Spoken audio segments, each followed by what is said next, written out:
Assalamualaikum warahmatullahi wabarakatuh. Selamat pagi, siang, dan malam Bapak, Ibu, Saudara-saudari, dan teman-teman semua.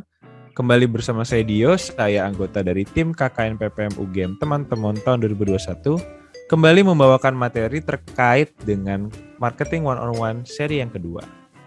Pada kesempatan kali ini, video ini membahas lebih lanjut terkait dengan komponen marketing, lalu juga bagaimana kita membuat sebuah analisa sederhana terkait dengan komponen marketing terhadap produk yang akan kita jual. Nah, komponen marketing ini seringkali diistilahkan dengan nama 4P. Di sini yang pertama adalah produk, yang kedua adalah price atau harga, yang ketiga adalah places atau tempat atau media, lalu yang terakhir adalah promotion atau promosi. Nah, untuk komponen marketing yang pertama, kita dituntut untuk mengenali produk kita. Nah, di sini saya bantu ilustrasikan sebagai berikut. Aku punya banyak jangkrik, kira-kira bisa kujadikan apa supaya bisa menghasilkan banyak uang? Nah, di sini kita bisa menganalisa secara sederhana. Kita mulai dulu dari potensinya terlebih dahulu. Kira-kira dari jangkrik ini kita bisa olah menjadi apa? Apakah bisa jadi makanan binatang, atau bisa menjadi produk kesehatan, atau bisa jadi produk bahan makanan sehari-hari. Misalkan di sini saya umpamakan jangkrik ini kita olah menjadi tepung jangkrik seperti itu. Maka kita bisa memahami potensi pengolahan dari jangkrik itu sendiri. Lalu yang kedua adalah bagaimana kita memahami nilai jual si jangkrik itu sendiri dan tepung jangkrik. Nah, di sini nilai jual sebelum dan sesudah diolah ini sangat penting dan sangat bergantung terhadap pasar. Jadi kita harus selalu memantau pasar yang kita punya, dan dari sini kita bisa memantau apakah jangkrik itu lagi tinggi harganya atau tepung jangkrik sedang tinggi harganya. Dan ini adalah nilai jual yang harus kita analisa secara berkala seperti itu. Lalu poin yang ketiga adalah bagaimana kita memahami seberapa mudah atau seberapa sulit pengolahannya. Tentu kalau sulit ya tidak akan kita lanjutkan, atau misalkan kalau mahal ya yang ada saya rugi gitu. Jadi di sini kita harus memahami seberapa mudah, seberapa sulit, atau seberapa mahal. Nah, dari sini kita akan menganalisa atau membuat keputusan lebih lanjut. Apakah si jangkrik ini mau saya teruskan menjadi tepung jangkrik atau tidak? Nah, seperti itu.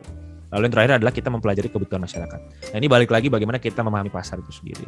Apabila masyarakat sedang butuhnya jangkrik, ya kita tidak perlu mengolah. Tapi apabila masyarakat sedang butuh bahan-bahan makanan seperti tepung dan sebagainya macam, ya kita harus beradaptasi. Kita mengolah produk tersebut menjadi produk yang akan dibeli oleh masyarakat. Kalau kita sudah memahami keempat poin itu, kita bisa melanjutkan yang namanya kita bersaing dengan kompetitor lainnya. Nah, ini adalah poin yang akan diangkat di video yang akan mendatang terkait dengan kita memiliki nilai keunikan atas produk kita. Dan menjadi unik ini bukanlah suatu hal yang mudah dan bukanlah suatu hal yang sulit juga, karena kita secara alamiah kita menjual apa yang hendak kita jual dengan identitas kita kepada masyarakat seperti itu.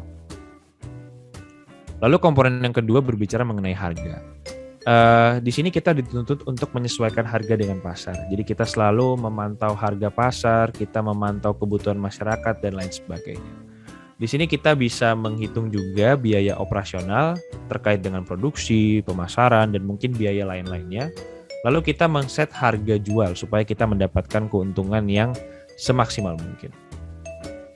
Nah, di sini juga kita men-set harga yang kompetitif dan sehat di antara dua pihak, yaitu di antara pihak konsumen dan produsen. Dari produsen kita tetap mendapatkan untung yang setimpal, lalu juga yang di bagian konsumen di sini mereka merasa bahwa harga yang mereka keluarkan itu cukup kompetitif dan cukup terjangkau seperti itu. Lalu yang ketiga adalah konsumen adalah raja. Kita tidak serta-merta ngeset harga yang sebegitu tinggi, tentu masyarakat juga akan mempertimbangkan jauh lebih matang seperti itu. Jadi ini terkait lagi dengan hukum supply dan demand. Jadi kita menyediakan berapa, mereka meminta berapa, dan ada titik temunya di antara itu. Jadi tentu kita harus menyesuaikan harga terus dengan kebutuhan masyarakat. Lalu yang ketiga adalah terkait dengan media atau tentang place. Nah, di sini kita di sini hanya pengklasifikasian yang sederhana saja. Di sini ada toko fisik dan toko digital. Nah, di sini yang lebih ditawarkan adalah kelebihan dan keunggulannya masing-masing. Tergantung dari Bapak, Ibu, dan teman-teman semua bagaimana kalian atau Bapak, Ibu lebih cocok berjualan di media yang seperti apa atau berjualan di toko yang seperti apa, seperti itu.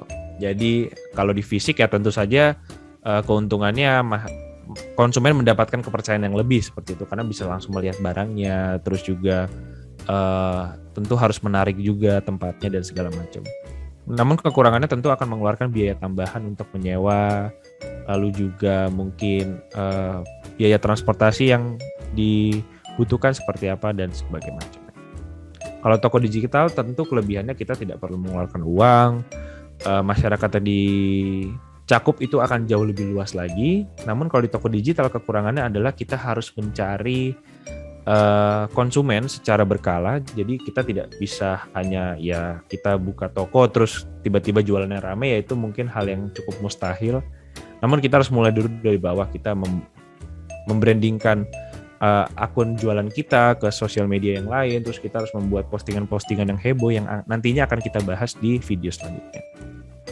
Lalu yang terakhir adalah terkait dengan promosi. Nah, promosi ini adalah kita harus menarik hati konsumen.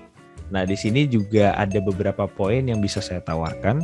Yang pertama adalah kita membuat strategi pemasaran melalui promosi. Nah, promosi ini entah kita mau buat diskon atau mau buat paket atau kita mau melakukan strategi misalkan kita mau kasih barang gratis dulu, testernya gratis gitu ya. Terus nanti kalau ke depannya baru bayar seperti itu ya. Nah, ini adalah strategi-strategi pemasaran yang biasanya setiap perusahaan itu memiliki keunikannya masing-masing.